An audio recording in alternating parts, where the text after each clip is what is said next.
Sir നാടകത്തിലെ ഗുരു NN Pillai സാറാണല്ലേ? നാടകത്തിലെ ഗുരു എന്ന് പറയുമ്പോൾ എൻ്റെ പിതാവ് തന്നെയാണ്. ചേർത്തല SJ ദേവ് എന്നാണ്. അത് ആദ്യകാല നായക നടനും പിന്നെ നാടക നടനും ഒക്കെ ആയിരുന്നു. പക്ഷേ എനിക്ക് അക്ഷരം പറഞ്ഞു തന്നിരിക്കുന്നത് NN പിള്ള സാറാണ്. ഫാദർ പഠിപ്പിച്ചിട്ടുണ്ട്, സ്കൂൾ നാടകങ്ങൾക്കൊക്കെ ആയിട്ട് പഠിപ്പിച്ചിട്ടുണ്ട്. അപ്പോൾ NN പിള്ള സാറിൻ്റെ വിശ്വകേരള കലാസമിതിയിലാണ് ഞാൻ അഭിനയം തുടങ്ങുന്നത്. അന്നുള്ള ഈ അഭിനയത്തിൻ്റെ ഒരു സീരിയസ് വശം ഞാൻ എടുത്തിട്ടില്ല. കാര്യം നാടകവണ്ടി സഞ്ചരിക്കുക, നോട്ടീസ് പടം വരണം, ഇതൊക്കെ സാറിനോട് തുറന്നു പോയി. എനിക്ക് നോട്ടീസ് പടം വരണം, എനിക്കിങ്ങനെ നാടകം കാണണമെന്ന് പറഞ്ഞു. ഇത് സീരിയസ് ആണെന്ന് പറഞ്ഞാൽ ഇത് കഴിഞ്ഞ് ഒരു 4 കൊല്ലം അവിടെ അഭിനയിച്ച് കഴിഞ്ഞ് അപ്പം മകൻ കൈവിട്ട് പോകുമെന്ന് ഓർത്തിട്ട് അമ്മ നേരത്തെ പെണ്ണ് കെട്ടിച്ച്. അവർക്ക് കലയായിട്ട് യാതൊരു ബന്ധവുമില്ല, അവരൊക്കെ ചെമ്മീൻ ബിസിനസ്സുകാരും ഒക്കെയാണ്. ഇളയവിടനെ കെട്ടിയിരിക്കുന്നത്. പെണ്ണിനോട് ഫസ്റ്റ് നൈറ്റിലേ പറഞ്ഞു എനിക്കിങ്ങനെ ഒരു ആഗ്രഹമുണ്ട്. പെണ്ണ് പറഞ്ഞ് വേണോ അത്?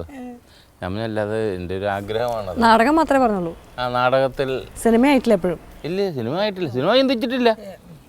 അങ്ങനെ വന്ന് മലയാള നാടകശാല എന്നൊരു സ്വന്തം സമിതി ഉണ്ടാക്കി. ആ കാലത്ത് രഥം എന്നൊരു സ്വന്തം നാടകം എഴുതി. അതോടുകൂടി രഥത്തിൻ്റെ ചക്രമെല്ലാം കൂടെ ഗട്ടറിനകത്ത് കൊണ്ട് നെട്ടൂരി ദൂഴിയൊക്കെ പോയി.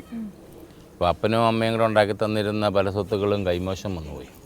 അപ്പം അതിലെ ബന്ധുക്കൾക്കും ഒക്കെ ബുദ്ധിമുട്ട്. ഭാര്യയ്ക്ക് ഞങ്ങൾക്ക് ക്രിസ്ത്യൻസിന് ഡൈവോഴ്സ് ചെയ്യാൻ പറ്റില്ല, എല്ലാം ഉണ്ടാക്കിക്കൊണ്ട് ഡൈവോഴ്സ് ചെയ്ത് പോയതിനത്.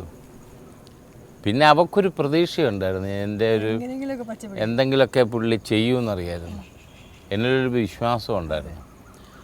ആ വിശ്വാസത്തിൻ്റെ പുറത്ത് ഇങ്ങനെ തകർന്ന് എന്താ ചെയ്യുന്നതെന്ന് ഓർത്തപ്പം ഫാദറിനെല്ലാം ഒന്ന് പറഞ്ഞു നമുക്ക് ഫാക്ടറിയിലോട്ട് തന്നെ ഇരിക്കാം, ഇത്രയൊക്കെ കലയായിട്ടൊക്കെ നടന്നില്ലേ, വരാൻ പറഞ്ഞു. പക്ഷെ അന്ന് തന്നെ ഏശൽപുരം സാറ് കാണാൻ വരികയാണ് കാട്ടുകുതിരയ്ക്ക്. അപ്പോൾ ഈ ക്യാരക്ടർ ഞങ്ങളുടെ ഗ്രാമപ്രദേശത്തുള്ള ക്യാരക്ടറെ കൊച്ചുവാവ, അതേപ്പറ്റി പറഞ്ഞു വന്നപ്പോൾ എനിക്ക് രസമായിട്ട് തോന്നി. ആ ഉദ്ഘാടനം കഴിഞ്ഞിട്ട് പിന്നെ നാളിതുവരെ അടങ്ങിയിരുന്നിട്ടില്ല. വേദിയോട് വേദികൾ അത് നടന്ന് സ്വന്തം ട്രൂപ്പ് ഇട്ടു, അതെല്ലാം പിന്നെ സിനിമയിലേക്ക് വന്നു. അപ്പോൾ അതിൻ്റെ ഒരു നാന്ദി കുറിച്ചെന്ന് പറയുന്നത് ഈ കാട്ടുകുതിര തന്നെയാണ്. പക്ഷേ നാട്യം പഠിപ്പിച്ചത് NN പിള്ള സാറാണ്, നടനാക്കിയത് ഏശൽപുരം സദാനന്ദൻ സാറും. അപ്പോൾ ഇത് കാട്ടുകുതിര സിനിമയിലേക്ക് വന്നപ്പോൾ സാർ അതിൽ അഭിനയിക്കേണ്ടായില്ല? ഇല്ല. അപ്പോൾ അതിന് വിഷമം തോന്നിയില്ലേ? അപ്പോൾ ഇപ്പോഴും ഉണ്ടല്ലോ വിഷമം അല്ലേ? ഇപ്പോഴും ഉണ്ട്. അതിലന്ന് തന്നെ കൊള്ളില്ലാന്ന് പറഞ്ഞു പുള്ളി. ഞാൻ ഈ വീട്ടിൽ നിന്ന് മാറി നിൽക്കുന്ന മൂത്ത മകനോട് ഈ അച്ഛനും അമ്മയ്ക്കൊരു പിണക്കം തോന്നും. മോനിപ്പോൾ എവിടെയാണ്, അവൻ എവിടെയാണെന്ന് ആർക്കറിയാം എന്ന് പറയുന്ന പോലെ ഇദ്ദേഹത്തിന് എന്നോടൊരു വലിയ വാത്സല്യം ഉണ്ടായിരുന്നു. മാറിക്കഴിഞ്ഞപ്പോൾ ഞാൻ തിരിച്ചു വരില്ല, കൈ നഷ്ടപ്പെട്ടു പോയെന്നുള്ളൊരു ധാരണയായിപ്പോൾ. ആ വാശി പുള്ളി പറഞ്ഞ സിനിമയിൽ എടുക്കാൻ പറ്റില്ല എന്ന് പറഞ്ഞു. ആ വിഷമം ഇപ്പോഴും ആ ചാനലിലൊക്കെ കാട്ടുകുതിര വരുമ്പം, കാര്യം നമ്മൾ 1000 വേദി കൊണ്ടു നടന്ന് അതിൻ്റെ സത്ത് ജനത്തിന് കൊടുത്തതല്ലേ. അപ്പം അതിൻ്റെ ഒരു വിഷമം കൊണ്ട് ഇപ്പോഴും ഉണ്ടത്. ജീവിതത്തിലും വളരെ ഇപ്പം ഇങ്ങനെ ഫ്രണ്ട്ലി ഫാദറാണോ മക്കളുടെ അടുത്ത്? ആ, തമാശയാണ്. അല്ലെങ്കിൽ പണി നടക്കത്തില്ല ഇവിടെ. ആണ്. ഇവന്മാരൊക്കെ ആദ്യം മാറി കണ്ണൻ കുറച്ച് റിസർവ്ഡാകും. അവനെ അങ്ങോട്ടും ഇങ്ങോട്ടൊക്കെ മാറി അധികം അടുത്ത് വരുത്തില്ല, കാര്യങ്ങൾ പറയാൻ മാത്രമേ വരുള്ളൂ. ഇളയവൻ പിന്നെ കളിച്ച് അങ്ങ് പോവും. ചാതമ്മയാണെങ്കിലും വന്ന് അവർക്കറിയാലോ എൻ്റെ സിസ്റ്റങ്ങളൊക്കെ അറിയാം.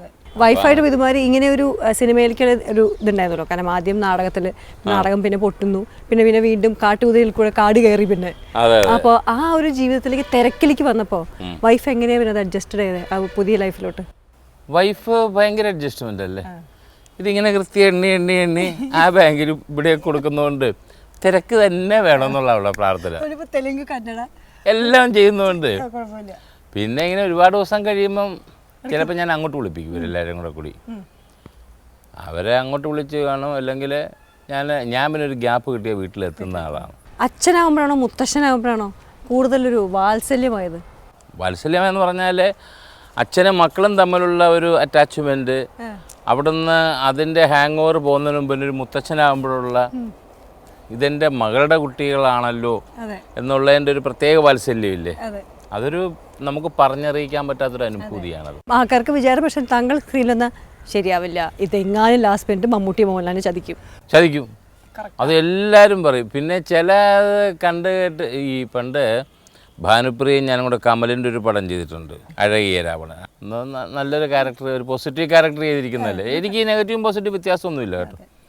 എനിക്കിഷ്ടമാണ്. എനിക്ക് ഏത് വേഷവും, വില്ലനാണെങ്കിൽ വില്ലൻ, നല്ലവനാണെങ്കിൽ നല്ലവൻ, എന്ത് വേണം ചെയ്യും. അപ്പോൾ ഏലൊന്ന് പോയി കണ്ടു കളയാം. നേരത്തെ കഴിഞ്ഞപ്പം ഓരോരുത്തരും സാറേ കലക്കിയിട്ടുണ്ട് കേട്ടോ, ഗംഭീരമായിട്ടുണ്ട് എന്നൊക്കെ പറഞ്ഞിരുന്നു. ഷോ തുടങ്ങി ഈ സീക്വൻസ് വന്നപ്പോൾ എൻ്റെ അച്ഛൻ നമുക്ക് ആരും ഇല്ലാതായി പോയല്ലോ. അച്ഛനെ മോളും കൊണ്ട് കെട്ടിപ്പിടിച്ച് കരയുന്നുണ്ട്. ഒറ്റ ഒരുത്തൻ ആ പിൻ ഡ്രോപ്പ് സൈലൻറ്റിലെ എടി കൊച്ചേ മാറി കയൽ പിടിച്ച് ബലാത്സംഗം ചെയ്യും കേട്ടോ ഒന്ന്. പിന്നെ ഞാൻ സിനിമ കണ്ടിട്ടില്ല. പിന്നെ ഈ കമൻറ്റ് ഇത് എങ്ങനെ ഉണ്ടായി? ഞാനാണെങ്കിൽ പടത്തിൽ ബലാത്സംഗം ചെയ്തിട്ടുമില്ല. എനിക്കാണെങ്കിൽ ഓരോ പടം ബുക്ക് ചെയ്യുമ്പോഴും ഇതിൽ 2 ബലാത്സംഗം കാണുമെന്ന് ഞാൻ ആഗ്രഹിക്കും. ഒന്നിലും ബാബനോടൊക്കെ ചോദിച്ചു, എടി പുതിയ പടത്തിൽ നീ ഇല്ല. ഞാനുണ്ട് ഞാനുണ്ട്. ഞാൻ ഒരു ബലാത്സംഗം കൊണ്ട് കേട്ടോ. ആണാ, നമുക്കത് അടിച്ചു പൊളിച്ച് കളയാത്. എപ്പോഴേ അത് പട്ട് പിടിച്ച് പെണ്ണ് കുട്ടിത്താൻ മാറാത്തതാണ് ഈ കാവ്യനെ കെട്ടിച്ച് എനിക്കറിയാൻ മേല. അവനെ കയ്യെ പിടിച്ച് ലൈസും മുണ്ടയൊക്കെ മേടിച്ച് ഇന്ന് കിടക്കും. അവനും കൊച്ചാണല്ലോ. കാവ്യ കലങ്ങിച്ച് പോയില്ല സാർ, നല്ല വിഷമമുണ്ടല്ലേ? എനിക്ക് മാത്രമല്ല, ഇൻഡസ്ട്രി പലർക്കും, മമ്മൂക്കായ്ക്ക്, ഇന്നസെന്റിനൊക്കെ ദുഃഖമുണ്ട്. ഇന്നസെന്റ് ചോദിക്കുന്നു, നിന്റെ ഓർമ്മയ്ക്കായിട്ട് ഒരു മകളെ കലങ്ങിച്ച് പോയ ഫീലിംഗ് ആണോ? അത് മോളെ കൈവിട്ട പോയ ഫീലിംഗ് ആണ് സത്യമായിട്ടുള്ളത്. പിന്നെ അത് നിങ്ങൾ കൂടെ നുണകൾ ചേർക്കും.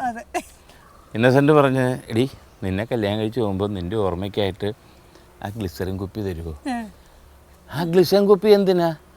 കല്യാണത്തിൻ്റെ ദിവസം കരയെ കടലിട്ടോണ്ടേ.